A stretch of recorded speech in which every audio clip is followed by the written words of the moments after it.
dans le prochain épisode de Demain nous appartient. Tandis que Chloé et Alex sont visés par une enquête, Timothée déclare sa flamme à Anna. Nathan cache quant à lui son secret à Angie.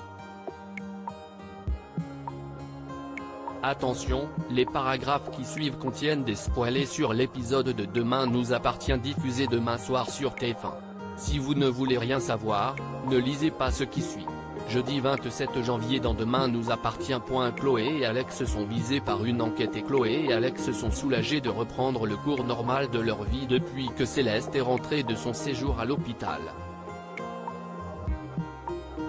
Malheureusement, le répit n'est que de courte durée puisqu'un certain Jérôme Marquis a été mandaté par l'aide sociale à l'enfance pour enquêter sur le cas de Céleste. En effet, l'enfant ayant été admise à 2 reprises à l'hôpital en l'espace de 72 heures, Jérôme les informe qu'un signalement a été fait pour maltraitance. Pour mener son enquête, Jérôme pose de nombreuses questions au couple, que ce soit sur leur séparation à la naissance de Céleste, sur l'alcoolisme d'Alex ou encore sur leur désaccord. Tout y passe. Lorsque Jérôme insinue qu'ils maltraitent leur enfant, Chloé, révoltée, rétorque qu'ils n'ont rien à se reprocher. Pendant ce temps, Flore vient prendre des nouvelles de Céleste auprès de Marianne. Bien que sa supérieure se montre inquiète pour l'enfant, le docteur Delcourt refuse de lui répondre et précise que cela ne la concerne plus. Plus tard, Chloé ne peut s'empêcher de penser qu'Andrea se cache derrière toute cette histoire, mais Alex pense qu'il s'agit plutôt de Flore qui a de bonnes raisons de vouloir se venger. Sans attendre, Alex lui donne rendez-vous au Spoon pour obtenir des explications. Dos au mur, Flore reconnaît avoir contacté Laz mais estime qu'elle a tout simplement fait son travail. Tandis que le ton monte, Bart intervient mais Alex lui fait comprendre que cela ne le regarde pas.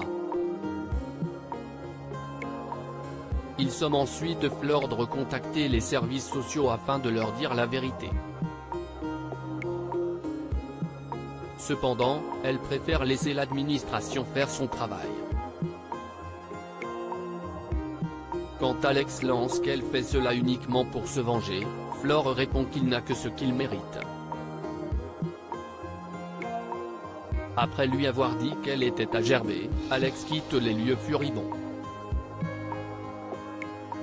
Non loin de là, Jérôme Marquis se dirige vers l'hôpital pour consulter le dossier médical de Céleste.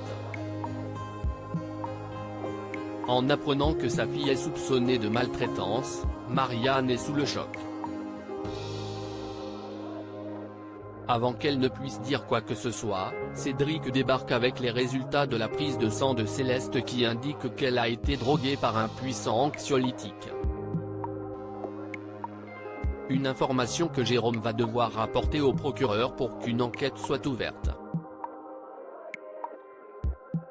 À la suite du rapport de Jérôme Marquis, le procureur Perrault a décidé d'ouvrir une enquête pour maltraitance sur mineur et convoque le commandant Constant. Estomaqué, le policier ne croit pas une seconde en la culpabilité du couple.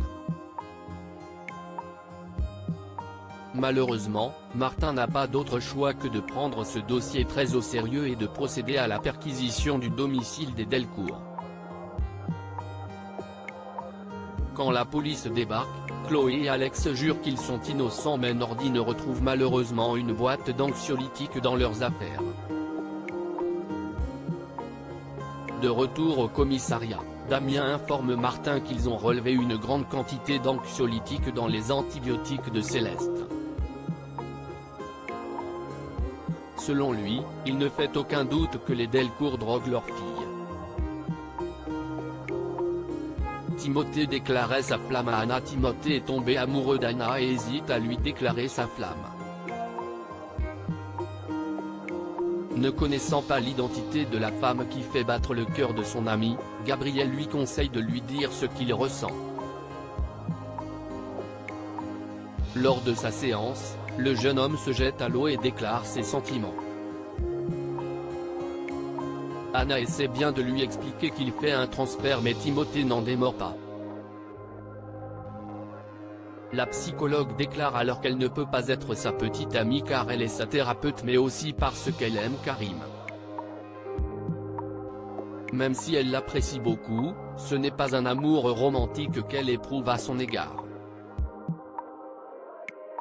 Afin que la situation ne se reproduise plus, Anna lui propose donc de le faire travailler afin qu'il perçoive quand une femme est réceptive. Malheureusement, Timothée refuse de la revoir. Contrarié, il rejoint son père au cabinet Perrault et lui raconte ce qu'il s'est passé. Tandis que Victor lui signale que c'est une histoire impossible et qu'il doit tourner la page, Timothée hurle qu'il l'aime.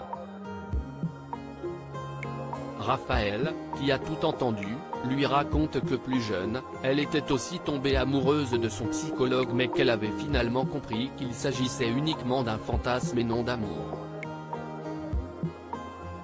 Selon elle, ça ne vaut donc pas le coup de perdre un bon psychologue pour cela. Nathan cache son secret à Angie avant le début des cours. Nathan prie Mona de garder le secret sur sa virginité.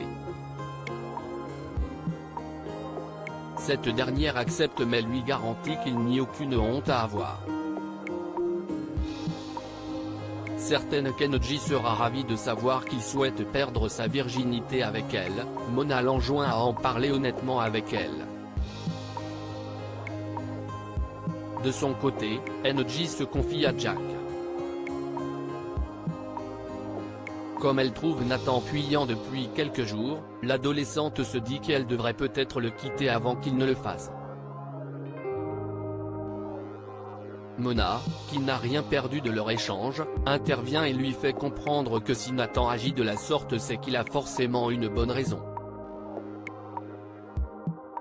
Au moment où la mère de George sous-entend qu'il est peut-être contre le sexe avant le mariage, Angie se demande si son copain est encore vierge.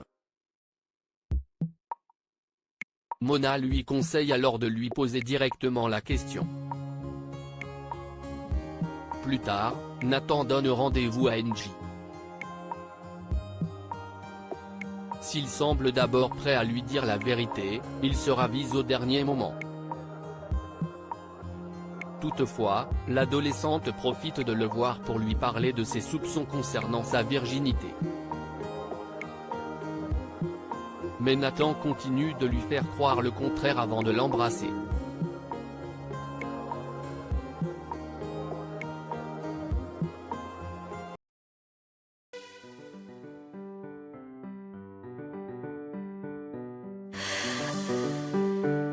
The